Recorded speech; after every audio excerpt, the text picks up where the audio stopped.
TRE in the afternoon with Anna Glavinsky. So if you're looking for the antidote to screen time for your kiddos, well, Louise Wannier might actually have the answer for us. She's an author, and the books that she's got out are beautifully illustrated. She's talking to us about tree spirits around the world. Louise, hello, how are you doing this afternoon? I'm fine. Can you hear me all right? Yeah, I got you absolutely perfectly loud and clear. Your first book was Tree Spirits, so you've got the sequel that's just come out now. The very first idea for Tree Spirits, what was it all about, and how did you get inspired in the first place? Well, it's a very strange thing, my dear, but I have been seeing spirits in the trees since I was a little girl in London when I went to Chasebridge School in Twickenham, not far from the big stadium. But for me, trees come alive. I see patterns everywhere, not just in the trees, everywhere, really. But for me, it's about it's what the imagination does. When I see the patterns in the trees or the patterns in other things, they come alive to me. And for me, this book was about seeing what other children saw. And when my nephew and my niece visited me, we ended up spending the whole afternoon running around looking at all the trees and them finding their own tree spirits. And so they gave me the confidence to say, well, perhaps children would enjoy this. Perhaps they would enjoy it. So Tree Spirits is about beginning the journey of starting to use your imagination, think about what you see, and really look closely. To be honest, I was not expecting that as the answer, but it's really, really lovely.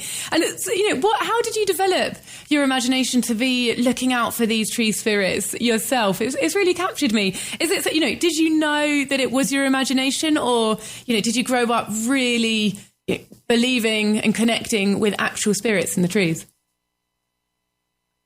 I don't know how imagination happens. I've been a creative entrepreneur all of my life, and the gift of getting just that little bit older and now having grandchildren has been to begin to play with children again. And I think it's the inspiration has really come and developed further. And I've allowed myself to be that artist. I've allowed myself to let my brain just go where it wants to flow, if you will. But I do I've also done quite a bit of meditation. And I will say that coming still and seeing things clearly, your mind can start to really feel present with what is actually here in our world. And I don't want it to sound so mysterious, but I am finding that the children come alive. I had a teaching specialist yesterday. I was reading with a school in North London, just a regular state school, and there were about 100 children, I suppose. And the teachers were watching them become engaged with this book. And they observed afterwards that these are children who are often not engaged. They're not responding. And yet somehow she was curious as to what I thought it was. And I said, well, because I'm really interested in what their ideas are. And I encourage children, I encourage parents, let the book just read itself. This is the easiest book in the world to read because you discover and read it together. And it's actually written through the lens of Tilly the mouse. Who is that? Who's that's that right. character? In the first book, Tree Spirits, I don't have another lens. But in this book, Tree Spirits Around the World, I decided that the curious mouse, who is one of the spirits you meet in the first book, that she would take a trip around the world and introduce you to the spirits she finds and you find together in the different countries around the world. And Tilly has little things to say. Sometimes she says things like, boy, I hope you've got some ideas about what you see, because to me, it's just an orange band and some markings over there on the tree. So they're just different ideas. And she also teaches you a little bit, points out things, sometimes about the tree species, sometimes about the country where the tree happens to be.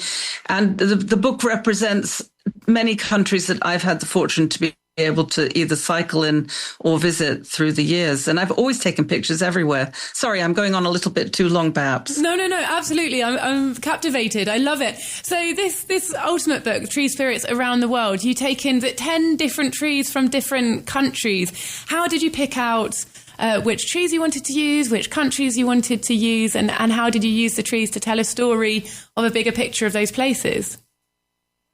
Well, it's a really big question you're asking, but it comes down to, well, which pictures and which trees did I have? And in my journeys, I usually take hundreds of pictures in each place. So I had quite a lot, or possibly thousands of pictures. I think I've got 10 or 20,000 pictures of trees already in my computer, in my phone.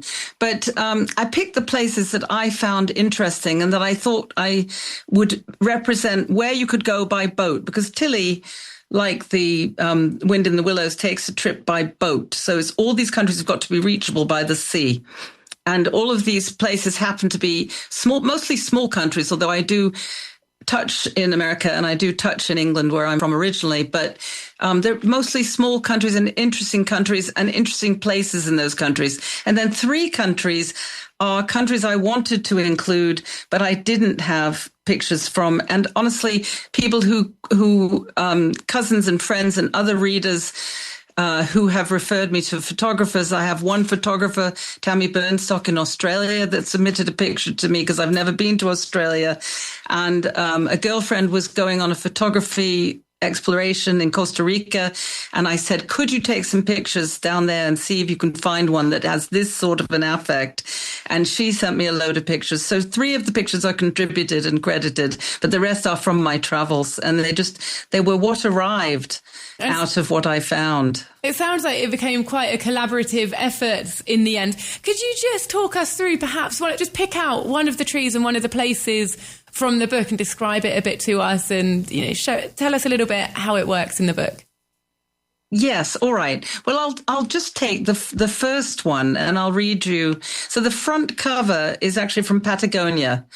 It's the wonderful mountainous area of Chile and Argentina in between those 2 countries and spans across both countries. And the photograph is of a mountainous region of a tall larch tree. And the book opens with the question, what do you see way up high in the tall larch tree? And then Tilly says, the best journeys in the world begin in places like this. I'm really interested in what you see. What do you see? So the first page gives you the photograph, which is a full color photograph. And then the children and you, as reading with them, can imagine, what do you see when you look at this tree? What do you see? And you just look at it for a while and see what comes to you. And then when you turn the page, and Tilly says, when you turn the page, I'll share what I'm seeing. And so you turn the page, then there's an acetate clear cover that overlays the photograph that has a drawing on it, an illustration of what I'm seeing. And in this case, I'm seeing a big gray wolf howling wildly. Wow. And how do you imagine he's feeling? I imagine he feels joyfully free. And I've not got the words exactly because I'm not reading the book right now. I'm not remembering exactly which words I put in the book, but of that order, excuse me. And then do you put in some information about the tree, or do you just keep it all sort of a little bit abstract and imaginative? It's mostly abstract and imaginative, but then in Tilly's voice, on some of the pages, Tilly gives you information about the tree or about the place, or, for example, one of the characters, one of the spirits that we find is a lemur. And what's interesting about lemurs, and I didn't know this till I wrote the book and I started researching, is that the word lemur comes from the word lemur, and lemur means spirits. But I saw the lemur before I knew the connection to spirits. Wow. And also that the particular lemur that I'm seeing is a red brushed lemur, which has a claw, two two toes on its right claw that it uses to brush its furry coat. So I put in little things like that. And then there's some resources in the back of the book which you can use to research the different countries and organizations. And I think the other big point here is to really connect children with nature and to really give them opportunities to think about the importance of all the different aspects of nature and the parts of our world that we need to protect and we need to take care of. Well, I'm definitely picking up on, this idea to harness more love for nature. But I do have a question about, this particular book being about tree spirits around the world. Did you also feel that you wanted, and I don't know here, but to get any messaging across to kids about how different people, different cultures exist around the planet, connecting people, diversity, opening their eyes to the world as a bigger picture?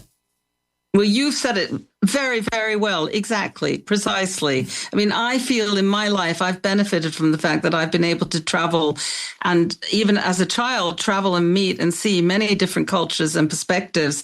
And Tilly says in the beginning, would you come on a journey with me to see all the different possible lands and possibilities and perspectives?